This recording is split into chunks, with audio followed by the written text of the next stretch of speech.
सभी का मेरे चैनल। आज का जो हमारा वीडियो है वो बहुत ही ज्यादा धार्मिक और मन को शांति प्रदान करने वाला होगा।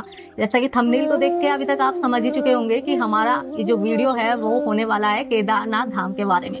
हिमालय की गोद में बसा हुआ केदारनाथ धाम हिंदू धर्म का बहुत ही पवित्र और मान्यता वाला स्थान है। केदारनाथ धाम का जो इतिहास है वो महाभारत समय से जुड़ा हुआ है। एक कहानी के अनुसार, एक मान्यता के अनुसार, जब महाभारत का युद्ध समाप्त हो गया था और पांडवों के ऊपर 72 हत्या का पाप लगा था, तो उन्होंने शिव जी की पूजा करके अपने इस पाप को नष्ट करना चाहा, किंतु शिव जी उनसे नाराज थे। तो वह वहां से अपने रूप को किसी बैल के रूप में धारण करके वहां से अन्य किसी स्थान पे चले गए थे। कई वर्षों बाद भीम को वह केदारनाथ नामक स्थान पे दिखे, तो उन लोगों को पहचान लिया गया और जब से ही इस जगह का नाम केदारनाथ धाम हुआ। केदारनाथ धाम की जो शिला है वह भी अन्य मंदिरों की शिवलिंग से बिल्कुल अलग है। ऐसा माना जाता है कि ये शिवलिंग है जो ना तो किसी ने इसकी यहाँ पे स्थापना करी और ना ही कभी कोई जान पाया है कि ये शिवलिंग यहाँ कैसे आया। ये बिल्कुल ही अलग है। एक त्रिभुजाकार केदारनाथ मंदिर, ये जो यात्रा है ये मन को शांति प्रदान करने वाली है और एक आध्यात्मिक सुख प्रदान करने वाली यात्रा है। तो आइए हम जानते हैं इस यात्रा के बारे में। तो हमारी यात्रा स्टार्ट होती है हरिद्वार ऋषिकेश से। ये है केदारनाथ जाने का सबसे पहला पड़ाव जो हमको पार करना होता है सड़क के द्वारा। इसके बाद रास्ते में पड़ते हैं रुद्रप्रयाग, देवप्रयाग और सोनप्रयाग, और लास्ट में सबसे जो अंत पड़ाव है वो है गौरी कुंड, जहाँ से हमको 16 किलोमीटर की ट्रैकिंग करके केदारनाथ तक पहुंचना पड़ता है। ये रास्ता बहुत ही चुनौती भरा, साहसपूर्ण है। अगर आप अपनी स्वास्थ्य को ध्यान में नहीं रखेंगे तो आप इस यात्रा को, आपके लिए हो सकता है कि मुश्किल हो, लेकिन ये यात्रा जितनी ही चुनौतीपूर्ण है उतनी ही ज्यादा आध्यात्मिक और मन को शांति प्रदान करने वाली है। गौरी कुंड से केदारनाथ जाने में आपको हेलीकॉप्टर, कच्चर, यहाँ पे पिट्ठू आदि की व्यवस्था है।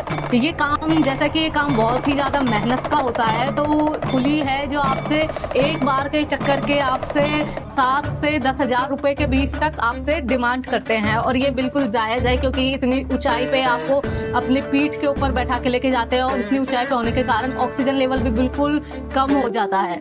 अब अपन बात करते हैं केदारनाथ धाम के मंदिर के बारे में, उसकी पूजा अर्चना के बारे में। तो ये मंदिर खुलता है सुबह 4 से 7 के बीच में मंदिर के कपाट खुलते हैं और आरती की जाती है। शंख नाद करके सब आरती होती है, जिसमें उसके आरती के बाद भस्म, फूल और सब चीजों से शिव जी का श्रृंगार किया जाता है।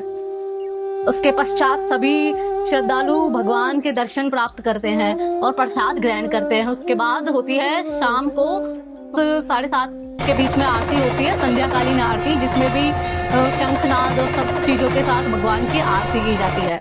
के समय में पूरे मंदिर को अच्छे से सजाया जाता है और दीपमालाओं से सुसज्जित किया जाता है और इसी दिन इस मंदिर को शीतकाल के लिए पूरे तरीके से बंद कर दिया जाता है और शिव जी की पूजा अर्चना किसी अन्य स्थान पर होती है।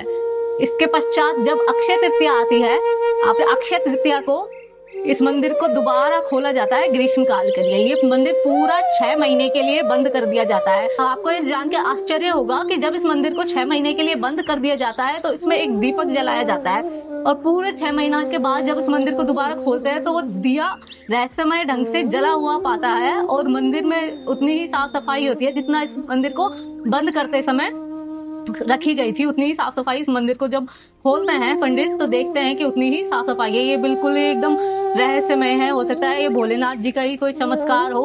अगर हम इस मंदिर की स्थापना के बारे में ध्यान दें तो ये बात तो सच है कि कहीं ना कहीं महाभारत काल से ही इस मंदिर के स्थापना के जो तथ्य जुड़े हुए हैं, क्योंकि जब भी हमारे पुरातात्विक मंदिर के अंदरूनी हिस्से के कुछ तथ्यों की जांच पड़ताल करते हैं तो वो पाते हैं कि इसके जो साक्ष्य हैं वो महाभारत काल से ही जुड़े हुए हैं। पर इस मंदिर का जो बाहरी स्वरूप है उसकी स्थापना 8वीं शताब्दी में आचार्य गुरु शंकराचार्य ने की थी। वह बहुत ही महान एक संत थे जिनकी आज भी समाधि केदारनाथ मंदिर से थोड़ी ही दूर पे बहुत ही बड़ा उनका एक स्टैचू बना हुआ है, जिससे आप अभी अगर यात्रा में जाएंगे तो उसे देखेंगे, जहाँ पे हमारे प्रधानमंत्री जी भी एक बार गए थे, उन्होंने समाधि की थी। हिमालय की गोद में बसे हुए इस केदारनाथ धाम का जो प्राकृतिक सौंदर्य है वो देखते ही इंसान को एक आध्यात्मिक सुख की प्राप्ति होती है। यह मंदिर है जो गंगा के सहायक नदियों अलकनंदा, मंदाकिनी इनके बीच में बना हुआ है।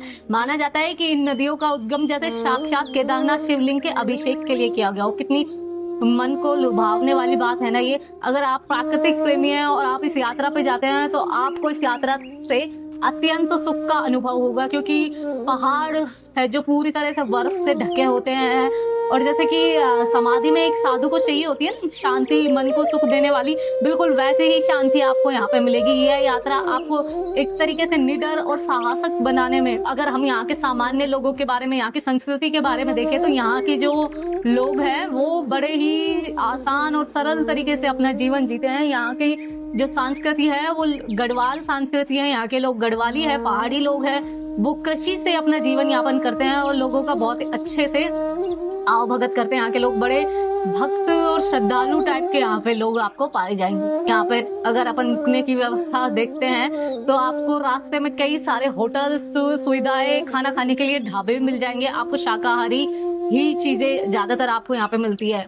लास्ट में आपको मैं यही कहना चाहूंगी कि अगर आप यात्रा के बारे में सोच रहे हैं तो प्लीज अपने घर से ही पूरी तैयारी के साथ इस यात्रा के लिए निकले, क्योंकि ये यात्रा इतनी आसान भी नहीं है जितनी आप सोचते हो। फोन में देख लेते हैं रील्स वगैरह और निकल देते हैं यात्रा के लिए। ऐसा बिल्कुल भी ना करें। अपने स्वास्थ्य को ध्यान में रखते हुए ही यात्रा करें। हर साल लाखों में श्रद्धालु इधर जाते हैं और अपनी मनोकामना बाबा से बोलते हैं और उनकी मनोकामनाएं पूरी भी होती हैं।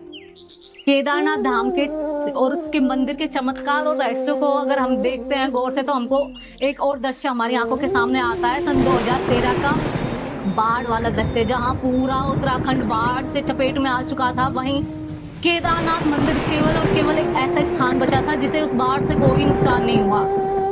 और इस दृश्य को हमने अपनी आंखों से देखा था जब एक बड़ा सा पत्थर पानी के बहाव से लुढ़कता लुढ़कता ठीक मंदिर के पीछे आके रुक गया और उसने पानी को 2 हिस्से में बांट दिया, जिससे बहाव कम हो गया और मंदिर को खरोच तक नहीं आई। आज भी पत्थर मंदिर के पीछे है और सभी उसको भीमशिला के नाम से जानते हैं। माना जाता है कि जब महाभारत के काल में पांडवों ने इस मंदिर की स्थापना करी थी तो भीम ने आजीवन और मृत्यु के बाद भी इस मंदिर की सुरक्षा करने का प्रण लिया था। तो वही भीमसेन की शिला के नाम से उस मंदिर के पीछे रखा हुआ है और उसकी पूजा की जाती है। तो अगर आपको मेरी इस वीडियो से कुछ नया सीखने को मिला हो और केदारनाथ मंदिर के बारे में कुछ जानकारी मिली हो तो कमेंट में हर हर महादेव जरूर लिख देना और इस वीडियो को शेयर कर दीजिए अपने उन सभी दोस्तों और परिवारजनों के साथ जो अपना केदारनाथ धाम जाने का ट्रिप बना रहे हैं। और वीडियो अच्छा लगा हो तो एक लाइक जरूर करें। Thanks for watching my video. और आगे भी हम इसी प्रकार से नए नए वीडियोस आपके लिए लाते रहेंगे जिनमें आपको बहुत कुछ सीखने को मिलेगा। और आप हमारे चैनल को सब्सक्राइब कीजिए। Thank you.